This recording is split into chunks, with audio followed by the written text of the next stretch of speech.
Hélène avait 14 ans. Ses cernes le faisaient paraître comme s'il n'avait jamais dormi assez. Il ne s'occupait pas de ses cheveux noirs en bataille, étant donné qu'il n'aimait pas trop faire d'efforts pour prendre soin de lui. C'est futile. Sa place est au fond de la salle de classe, près de la fenêtre. Il est toujours assis ici à dessiner tranquillement, comme si c'était tout pour lui. Il n'aime pas vraiment se socialiser. C'est un solitaire. Après l'école, il y avait quelqu'un qui s'était fait pousser par terre. C'était Tom. Il est toujours victimisé, pas parce qu'il avait fait quelque chose de mal, mais seulement car les gens autour de lui ne l'appréciaient pas. Ce genre de choses arrivait souvent, et Hélène y était habituée. Bien qu'il se sentît mal pour Tom, il ne voulait pas s'en mêler, car c'est assez ennuyeux. Pendant la récréation, Judy dit, tout en cherchant, qu'elle a perdu sa montre. Hélène décidait de ne pas l'aider, vu que ça ne le concerne pas. Mais soudainement, quelqu'un vit quelque chose qui brillait dans le sac d'Hélène. « C'est quoi ça ?» dit Ban en mettant sa main dans le sac et en tirant une montre incrustée de faux diamants. Hélène était très surpris de la voir étant donné qu'il ne savait pas comment elle était arrivée ici. « Ah, c'est ma montre !» Ban donna la montre à Judy. Les deux regardaient maintenant Hélène d'un regard noir. « Ce n'est pas moi !» dit Hélène, toujours en train de dessiner sur son cahier, sans relever ne serait-ce qu'un peu sa tête. « Mais oui, bien sûr !» Judy quitta la classe avec Ban. Le jour suivant, comme d'habitude, Hélène s'assit à sa place pour dessiner. Il remarqua que l'atmosphère n'était pas normale autour de lui. Les gens commençaient à chuchoter des choses sur lui, et certains même le traitaient de voleur. Il décida de ne pas s'expliquer, parce que après tout, ça serait inutile. Le temps passait et Hélène devenait une nouvelle cible d'agression. Tout ce qu'il faisait maintenant obtenait des réactions exagérées. Il n'aimait pas ça, mais il ne résistait pas. Il gardait ses sentiments dans son cœur. Il gardait le silence. Jusqu'au jour où Ban vint le voir et lui arracha des mains son cahier, avec ses dessins pas encore finis dessus. « Encore des trucs sans intérêt », dit Ban en arrachant quelques pages de dessin, les déchirant en morceaux voulant voir la réaction d'Hélène. À ce rythme, les sentiments qu'il cachait allaient surgir. Il frappa Ban d'un coup de poing dans la tête et commença à se battre. Hélène n'était pas très puissant, donc il se fit tabasser en un rien de temps. D'autres écoliers étaient venus pour voir la bagarre, sans l'arrêter. Quelques personnes l'ont même piétiné la tête et l'estomac. Tout de suite après, la sonnerie retentit. Tout le monde arrêtait ce qu'il faisait et retournait en classe, à leur place avant que la professeure arrivait. Hélène retournait sur sa chaise, comme si rien ne s'était passé. La professeure entra dans la classe un peu plus tard. « Mon Dieu, Otis !» le nom de famille d'Hélène. « Que s'est-il passé ?» Hélène avait tellement de bleu visible sur lui que la maîtresse le remarqua directement en entrant dans la salle. Tout le monde se tourna pour le regarder, attendant de lui une réponse, tout en le regardant sombrement, d'un air meurtrier. « Je suis tombée dans les escaliers, madame, » répondit Hélène en voyant le regard disparaître. En entrant à la maison, ses parents lui ont également demandé ce qu'il s'est passé. Et il répondit la même chose. La veste bleue qu'il porte couvre tous ses bleus, qui ne sont pas sur sa tête. Ses parents le crurent sur parole. Habituellement, quand ses parents lui demandent comment s'était passée l'école, il répondait toujours « bien ». Il leur mentit même en disant s'être fait plein d'amis, vivant gaiement chaque jour. Hélène refusait de dire à ses parents la vérité. Il ne voulait pas que ses parents s'inquiètent pour lui. Quelques mois plus tard, il s'était habitué aux critiques. Et se faire frapper et humilier était un événement normal pour lui. Il était complètement immunisé à ce genre de choses maintenant. Qui l'avait piégé au début? Pourquoi le coupable a-t-il fait ça? Tout cela n'importait plus désormais. Plus rien n'est important maintenant. « Salut, tu es là ?» Hélène recevait un message d'une personne inconnue sur Facebook. « Qui es-tu » répondit-il. « Je suis Tom. Je suis dans ta classe. » Tom n'avait jamais interagi avec Hélène. Ceci le surprit un peu. « C'est pour ?» dit Hélène. « Tu vas bien ?»« C'est pas tes affaires. » Hélène répondit à la question de Tom. Tom écrivait pendant un certain temps avant d'envoyer ce message. « Écoute, je sais comment tu te sens maintenant.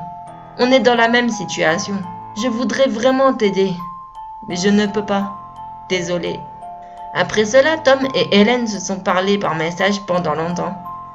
Et Hélène se sentit beaucoup mieux après lui avoir dit toute la souffrance et tout ce qu'il a enduré.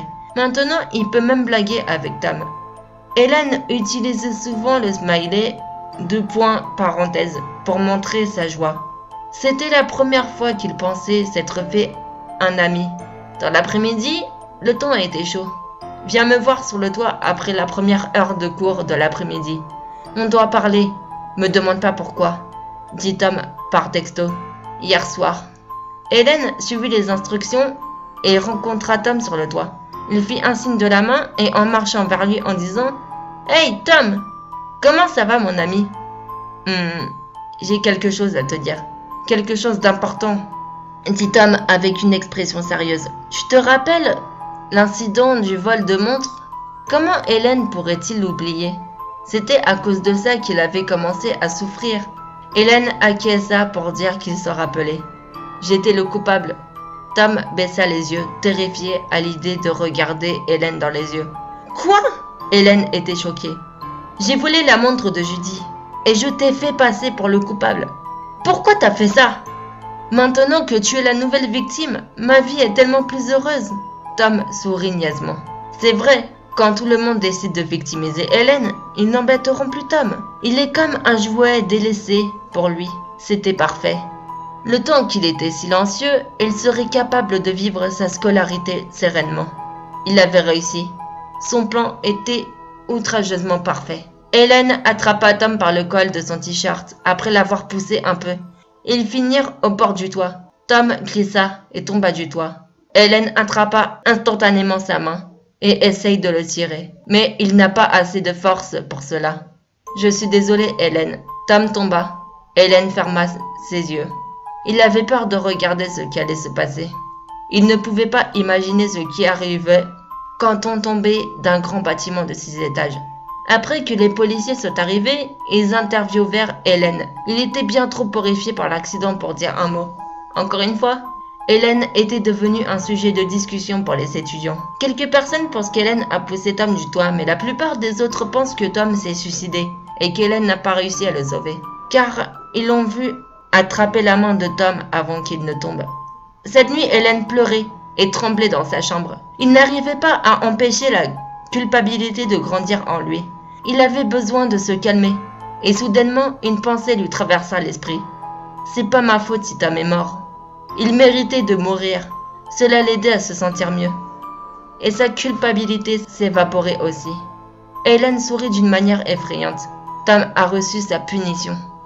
Je suppose qu'il est temps pour les autres d'avoir là leur nom. Ses pleurs se transformaient en rire dans l'obscurité de la nuit. Les camarades de classe d'Hélène décidèrent de faire une fête le jour d'Halloween. Pas pour célébrer Halloween, mais juste pour que leurs amis se réunissent le temps d'une fête. Évidemment, Hélène n'était pas invitée à la fête. La nuit avant Halloween, Judy et Maggie se parlaient sur Facebook. Les deux vivent dans l'internat de leur école et la chambre de Judy est juste à côté de celle de Maggie. Judy, qui vient à la fête de demain? Je suis impatiente. Maggie, la plupart de la classe sera là. Mais j'ai envoyé plein de messages à Ban et même si les messages sont tous lus, il ne me répond jamais. C'est quoi son problème? Judy, je suppose qu'il travaille. Maggie, il se passe des choses bizarres. Depuis quelque temps, j'entends des bruits de pas qui viennent de ma porte. Je crois que quelqu'un marche dans l'internat. Maggie, attends, je vais voir. Maggie vit quelque chose d'inhabituel à travers la serrure de la porte. Maggie, oh my god, il y a un gars dehors. Il porte un masque et une veste bleue. Et il a un couteau. Et il est plein de sang. Maggie, putain, il tape sur la porte là. Maggie, mon Dieu, mon Dieu, mon Dieu. Judy, calme-toi et essaye de trouver une arme ou n'importe quoi. Judy, essaye de te protéger. Maggie, il essaye de tourner la poignée. Mais heureusement, je l'ai fermé à clé. Maggie, j'ai peur. Judy, Maggie, Maggie, qu'est-ce que je dois faire? Judy, Maggie, écoute.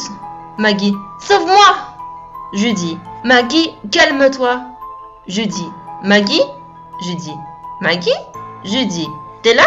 Les messages étaient marqués comme lus, mais Judy ne voyait pas de réponse. Soudainement, Judy entendit la porte de sa chambre s'ouvrir. Au moment où elle se tourna, elle sentit une souffrance horrible dans son estomac. Une personne couverte de sang portant un masque ainsi qu'une veste bleue, était entré dans sa chambre et l'avait poignardé. Cette nuit, tous les étudiants qui étaient dans l'internat ont été tués. Personne ne sait comment le tueur a fait. Le meurtrier a utilisé le sang de ses victimes pour peindre les murs. La plupart des peintures représentaient le même smiley. Parenthèse. Un bon nombre de cadavres ont été émincés et écrabouillés, probablement pour avoir plus de pigments. Hélène Otis, le coupable, est toujours en fuite. Dans le salon de discussion, Judy et Maggie se parlaient. Un message avait été écrit pour répondre au premier message de Judy. De 9h03, 11h15. Judy, ne sois pas si impatiente pour demain, car il n'y aura pas de demain.